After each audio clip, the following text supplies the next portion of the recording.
അവരെന്നെയും വന്ന് സമീപിച്ചിരുന്നു.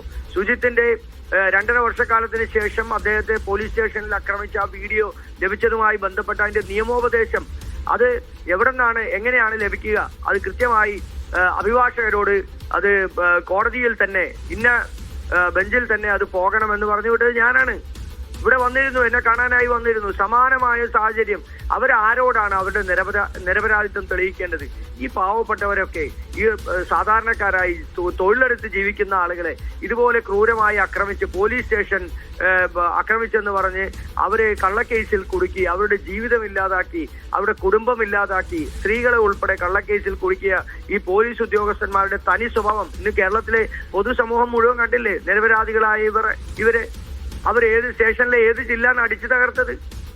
പോലീസ് ക്രൂരമായി ആക്രമിച്ചതിന് ശേഷം അവരെ ഭീഷണിപ്പെടുത്തി കള്ളക്കേസിൽ കുടുക്കി അവർക്കെതിരെ പരാതി പറയിപ്പിക്കാതിരിക്കാനുള്ള നടപടിയാണെന്ന് അവിടെ ഉണ്ടായത്. ഇത്തരത്തിലുള്ള ആളുകളെ സർവീസിൽ ഇനി ഒരു നിമിഷം പോലും വെച്ചുകൊണ്ടിരിക്കരുത്. ഏത് സ്റ്റേഷനിലാണോ ഉള്ളത് അവിടെ ചെന്ന് ഇവനെയൊക്കെ വലിച്ചിറക്കി ഇവനെയൊക്കെ കരണത്തടിച്ച് ഓടിക്കണമെന്നുള്ളതാണ് എന്റെ പക്ഷം. കരണത്തടിച്ച് ഓടിക്കണം ഇവരെയൊക്കെ. എന്ത് തെമ്മാടിത്തരമാണ് ഈ നാട്ടിൽ നടക്കുന്നത്? ഈ വിഷയത്തിലാണെങ്കിലും സുജിത്തിന്റെ കേസിലാണെങ്കിലും നോക്കുമ്പോൾ നമുക്ക് മനസ്സിലാവുന്ന ഇവർക്ക് നിയമ പോരാട്ടം നടത്തി ഹൈക്കോടതിയിൽ പോയി അങ്ങനെ ഒരു നിയമ പോരാട്ടം നടത്തിയത് കൊണ്ടാണ് ഈ ദൃശ്യങ്ങളൊക്കെ ഇപ്പോൾ പുറത്തു വന്നത്. ഇതിപ്പോ ദൃശ്യങ്ങൾ പോലും ലഭിക്കാത്ത എത്രയോ സംഭവങ്ങൾ ഇനി നടന്നിട്ടുണ്ടാകാനുള്ള സാധ്യത കൂടിയില്ലേ? പലരും ഇതുപോലെ ദൃശ്യങ്ങൾ ലഭിക്കുന്നതിന് വേണ്ടി കോടതികൾ കയറിയിറങ്ങുകയാണ്. കാരണം അവരുടെ ഉദ്ദേശം എന്താ? ഞങ്ങളുടെ നിരപരാധിത്വം തെളിയിക്കണം, ഞങ്ങളെ ആക്രമിച്ചത് പൊതുസമൂഹം കാണണം. കാരണം ബഹുമാനപ്പെട്ട സുപ്രീം കോടതിയുടെ ഉത്തരവുണ്ട്. കാരണം എല്ലാ സ്റ്റേഷനിലും CCTV ദൃശ്യങ്ങൾ ഉണ്ടാകണം, CCTV വേണം. ആ ദൃശ്യങ്ങൾ ആരെങ്കിലും ചോദിച്ചാൽ നിങ്ങൾ വിവരാവകാശ പ്രകാരം കൊടുക്കണം. അത് കൊടുക്കണമെന്ന് പറഞ്ഞിട്ട് അത് കൊടുക്കാതിരിക്കുന്ന നടപടിയാണ് പോലീസ് ഉദ്യോഗസ്ഥന്മാർ സ്വീകരിക്കുന്നത്. കാരണം അവർ നിയമവിധേയമായിട്ടല്ല പ്രവർത്തിക്കുന്നത്, നിയമവിരുദ്ധമായിട്ടാണ് പ്രവർത്തിക്കുന്നത്, ക്രൂരമായിട്ടാണ് ആളുകളോട് പെരുമാറുന്നത്. ഇത്തരത്തിൽ കേരളത്തിലെ പോലീസ് സ്റ്റേഷൻ, ജനമൈത്രി പോലീസ് സ്റ്റേഷനാണ് ഇത്തരത്തിൽ മാറുന്നത്. എറണാകുളം നോർത്ത് പോലീസ് സ്റ്റേഷൻ എന്ന് പറയുന്നത് ജനമൈത്രി പോലീസ് സ്റ്റേഷനാണ്. ജനമൈത്രി പോലീസ് സ്റ്റേഷനിലാണ് ഗർഭിണിയായ ഒരു സ്ത്രീ 2 കുഞ്ഞുങ്ങളുമായി ഒക്കത്തിരുത്തി കുഞ്ഞുങ്ങളുമായി വരുന്ന സ്ത്രീകളെ നെഞ്ചത്ത് പിടിച്ച് തള്ളുക, അവരുടെ മുഖത്തടിക്കുക, എന്നിട്ട് ആ ഉദ്യോഗസ്ഥന് മറ്റൊരു നല്ല സ്റ്റേഷനിലേക്ക് സ്ഥലം മാറ്റം കൊടുക്കുക.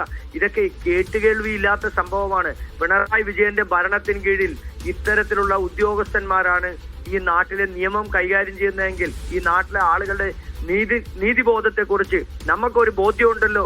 ആ ബോധ്യമാണ് ഓരോ തെരഞ്ഞെടുപ്പുകൾ കഴിയുന്തോറും കണ്ടുകൊണ്ടിരിക്കുന്നത്. ഇതാണ് കേരളത്തിലെ ഇന്നത്തെ പോലീസ് കാക്കിയിട്ട പോലീസ് ഉദ്യോഗസ്ഥന്മാരുടെ സാഹചര്യം. നന്നായി പെരുമാറുന്ന, നന്നായി പ്രവർത്തിക്കുന്ന പോലീസ് ഉദ്യോഗസ്ഥന്മാർക്ക് ഇന്ന് സ്റ്റേഷനുകളിൽ ഇരിക്കാൻ മടിയാണ്, പേടിയാണ്, അവർക്ക് ഭയമാണ്. കാരണം ഇത്തരത്തിലുള്ള ആളുകൾ വന്ന് കാണിക്കുന്ന തെമ്മാടിത്തരം അവരെ കൂടി ബാധിക്കുകയാണ്, അവർക്ക് കൂടി ചീത്തപ്പേരുണ്ടാക്കുകയാണ്.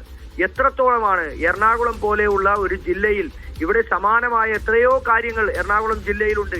എറണാകുളത്തെ CPM ജില്ലാ സെക്രട്ടറിയുടെയും ഏരിയ സെക്രട്ടറിമാരുടെയും സംരക്ഷണയിൽ ഈ വളർന്നുകൊണ്ടിരിക്കുകയാണ്. പിടിച്ചുപറിയും അതുപോലെ തന്നെ അഴിമതിയും സ്വകാര്യസ്ഥതയും എല്ലാ പോലീസ് സ്റ്റേഷനുകളിലും എത്രയോ പ്രാവശ്യം നമ്മൾ ചർച്ച ചെയ്തതാണ്. ഇത് ഈ ഭരണത്തിന്റെ തുടർ ഭരണത്തിന്റെ ഏറ്റവും വലിയ ഉദാഹരണങ്ങളാണ്.